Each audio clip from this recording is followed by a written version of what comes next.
క్రీస్తునందు ప్రియమైన వాళ్ళారా, శుభాలు. ఎలా ఉన్నారు? బాగున్నారా? నిన్నటి దినము ఎలా గడిచింది?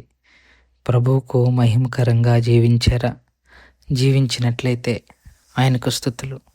లేని ఎడల ఆయన మనల్ని క్షమించునుగాక.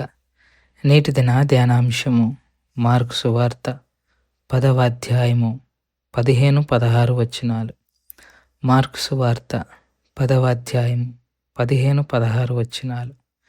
చిన్నబిడ్డ వలె దేవుని రాజ్యము అంగీకరింపనివాడు అందులో ఎంతమాత్రము ప్రవేశింపడని మీతో నిశ్చయముగా చెప్పుచున్నానని చెప్పి ఆ బిడ్డలను ఎత్తి కౌగులించుకొని వారి మీద చేతులుంచి ఆశీర్వదించెను. దేవుని వాక్యాన్ని మన వినికిడిలో దీవించి ఆశీర్వదించునుగాక. నిన్నటి దినాన మనం మాట్లాడుకున్నాం, దేవుని రాజ్యములో చిన్న బిడ్డలు అంగీకరింపబడతారు అని. చిన్నపిల్లల దాంటిదే దేవుని రాజ్యము, చిన్నపిల్లలదే అని మనం మాట్లాడుకున్నాం.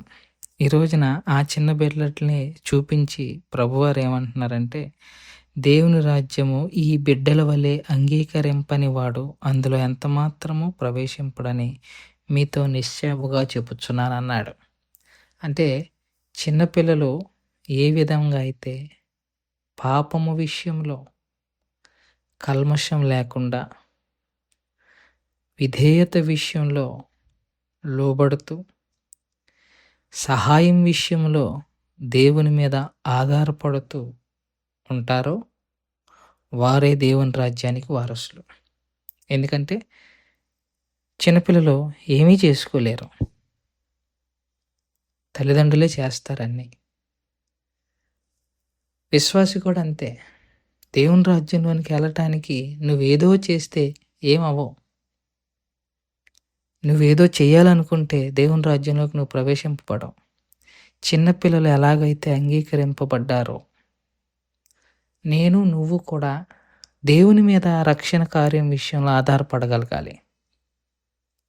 దేవుని క్రియల మీద రక్షణ కార్యం కొరకు ఆధారపడగలగాలి. అప్పుడే దేవుని కార్యం, అప్పుడే రక్షణ మన జీవితాల్లో కొనసాగింపబడిద్ది, లేకపోతే లేదు.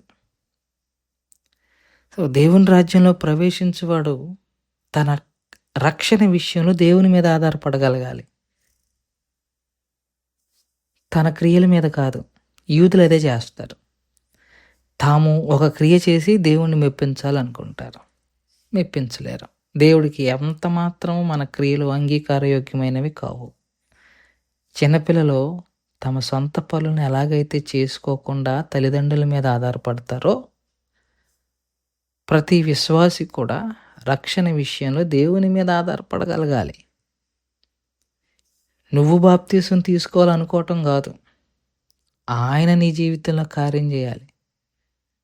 నువ్వు విశ్వాసిగా మారాలనుకోవటం కాదు, ఆయన నీ జీవితంలో ఆ కార్యం జరిగించాలి. అలా కాకుండా నేనేదో చేసేసుకొని, నేనేదో 40 రోజులు అలాగుండి, నేను ఆ కొండెక్కి ఈ కొండ దిగి మోకాళ్ళ మీద నడిచి మోకాలు దండేసి దశం భాగాలు ఇచ్చి ఇచ్చి దేవుణ్ణి మెప్పించి దేవుని రాజ్యానికి వెళ్ళిపోతామా? వెళ్ళాం. పిల్లలు ఎలాగైతే దేవుని మీద ఆధారపడుతుంటారో నువ్వు కూడా నీ రక్షణ విషయంలో అలాగా ఆధారపడాలి. అలాగే పిల్లలు ఏ విధంగా అయితే తల్లిదండ్రులని అన్నిటిలోనూ విశ్వసిస్తారో నువ్వు విశ్వసించగలగాలి. ఏంటిదా విశ్వాసము? లోక సంబంధమైన ఆశలు తీర్చుకోవటానికి ఉండాల్సిన విశ్వాసం కాదు. నేను పాపిని, నేనేం చేసుకోలేను, నా ప్రభు ద్వారా తప్ప నేను ఆయన రాజ్యంలోనికి వెళ్ళలేను అన్న విశ్వాసం నీ జీవితంలో, నా జీవితంలో ఉన్నప్పుడు దేవుడు కార్యములు జరిగించడానికి అవకాశం ఉంటుందని మనం చేసుకుంటూ ఈ మాటలను ఇంతటితో ముగించుకుంటున్నాను. దేవుడు దీవించి ఆశీర్వదించును గాక.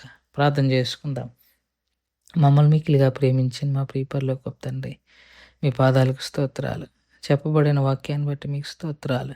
విన్న వాక్యం మా హృదయంలో భద్రపరుచుకొని వాక్యానుసారంగా జీవించగలిగిన కృపాభాగ్యం దయచేయగలరని మనవి చేసుకుంటూ యేసుక్రీస్తు ప్రభువారి పుణ్యనామములో అడిగి వేడుకుంటున్నాం తండ్రి. ఆమెన్. God bless you.